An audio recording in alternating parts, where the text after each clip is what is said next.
Selamat siang pemirsa, kembali lagi dengan saya Wahyu Mardaning Hardianti dalam acara seputar Siang tentang dampak pandemi COVID-19 pada pendidikan dan upaya penanggulangannya. Tanggal 19 Januari 2022 untuk mengabarkan berita-berita yang aktual dan terpercaya yang kami rangkum dalam seputar berita siang ini. Dampak pandemi COVID-19 pada dunia pendidikan sangatlah besar. Salah satunya peningkatan angka putus sekolah karena anak didik ikut membantu ekonomi keluarga selama pandemi. Sekjen Kementerian Pendidikan, Kebudayaan, Riset, dan Teknologi menyebutkan bahwa angka ini cukup tinggi. Sebagai contoh saja, anak-anak yang putus sekolah dari jenjang SD meningkat 10 kali lipat dibanding tahun 2020. Banyak sekali tekanan dari orang tua, khususnya tekanan ekonomi yang memaksa mereka untuk mengajak anaknya bekerja. Angka putus sekolah ini juga disebabkan oleh orang tua yang merasa pembelajaran jarak jauh atau PJJ tidak efektif, dalam artian jika PJJ sama sekali tidak sekolah. Orang tua yang merasa pembelajaran jarak jauh yang diikuti oleh anaknya ini tidak memberikan kemampuan bagi mereka, dan merasa sama saja anak-anak tidak sekolah, jadi mereka juga tidak menyekolahkan anaknya. Penurunan jumlah peserta didik yang tidak hanya terjadi di jenjang SD, juga penurunan peserta didik terjadi hingga jenjang perguruan tinggi. Kemendikbudristek terus mencari cara agar para pelajar maupun mahasiswa kembali lagi ke sekolah ataupun perguruan tinggi, sebab dampak yang ditimbulkan ketika anak tidak mengikuti kegiatan belajar mengajar bukan hanya learning loss, termasuk di dalamnya bertambahnya kekerasan dalam rumah, kemudian resiko pernikahan anak, eksploitasi anak, dan meningkat cukup tinggi.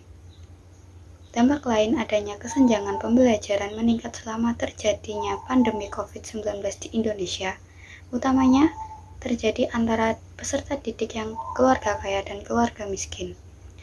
Hasil studi menunjukkan kesenjangan pembelajaran antara anak-anak dari keluarga kaya dengan keluarga miskin ini terjadi kesenjangan meningkat 10%. Kesenjangan itu terjadi karena adanya perbedaan dalam mengakses pembelajaran di tengah pandemi. Misalnya, anak dari keluarga kaya lebih optimal belajar dari rumah karena memiliki fasilitas yang mendukung seperti laptop, modem, dan aplikasi lainnya. Untuk mereka dari kelompok yang tidak mampu, orang tua hanya rata-rata berpendidikan mampu melakukan bimbingan pada anak mereka. Sementara, anak dari keluarga tidak mampu akan kesulitan mendapatkan fasilitas pembelajaran daring. Orang tua dari keluarga yang tidak mampu juga dinilai memiliki keterbatasan dalam mendampingi anak belajar. Untuk upaya penanganannya, agar di bidang pendidikan dapat lebih baik lagi dengan cara mendorong pemerataan akses pembelajaran bagi semua anak, tanpa terkecuali suatu bentuk upaya yang dapat dilakukan untuk memulihkan pembelajaran siswa. Dukungan pemerintah daerah yang mengeluarkan regulasi untuk membantu guru sekolah guna mengadakan pembelajaran di masa pandemi juga penting. Peran berbagai pihak harus dioptimalkan untuk mendampingi layanan pendidikan agar kualitas pendidikan dapat berjalan dengan baik. Dengan kolaborasi yang memberikan energi baru, siap melakukan kreativitas dan inovasi membantu ketertinggalan. Upaya khusus dan fokus untuk mengatasi kehilangan pembelajaran yang signifikan dan siswa mengalami putus sekolah sebagai dampak dari pandemi COVID-19.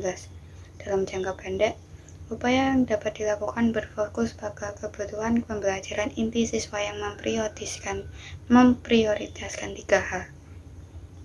Yang pertama, kemampuan literasi dan numerasi, dan mengetahui apa yang siswa bisa dan tidak bisa dilakukan.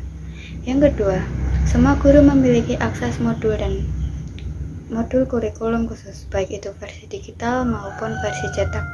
Yang ketiga, lebih banyak sumber daya tersedia untuk guru melakukan asesmen diagnosis berbasis kelas yang membantu guru mengidentifikasi pencapaian dan kebutuhan pembelajaran di bidang pembelajaran inti dan platform pembelajaran Kemendikbudristek, seperti Guru Belajar dan berbagai serta asesmen media.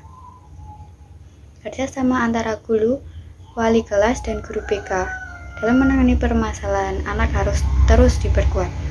Ruang dialog dengan peserta didik, dengan orang tua, dan masyarakat sekitar harus terus dikembangkan sekolah, sehingga kita dapat melakukan pendekatan yang cocok dalam mengatasi anak yang memiliki risiko putus sekolah. Lebih jauh, kurikulum sekolah terus dikembangkan agar lebih memahami kebutuhan anak, terutama dari keluarga miskin akan pendidikan. Bagi banyak keluarga miskin, pendidikan dianggap belum menghadirkan harapan sebanding pengorbanan baik uang maupun waktu. Dan itulah informasi yang dapat kami sampaikan. Tetap jaga kesehatan dan mematuhi protokol kesehatan. Sampai jumpa.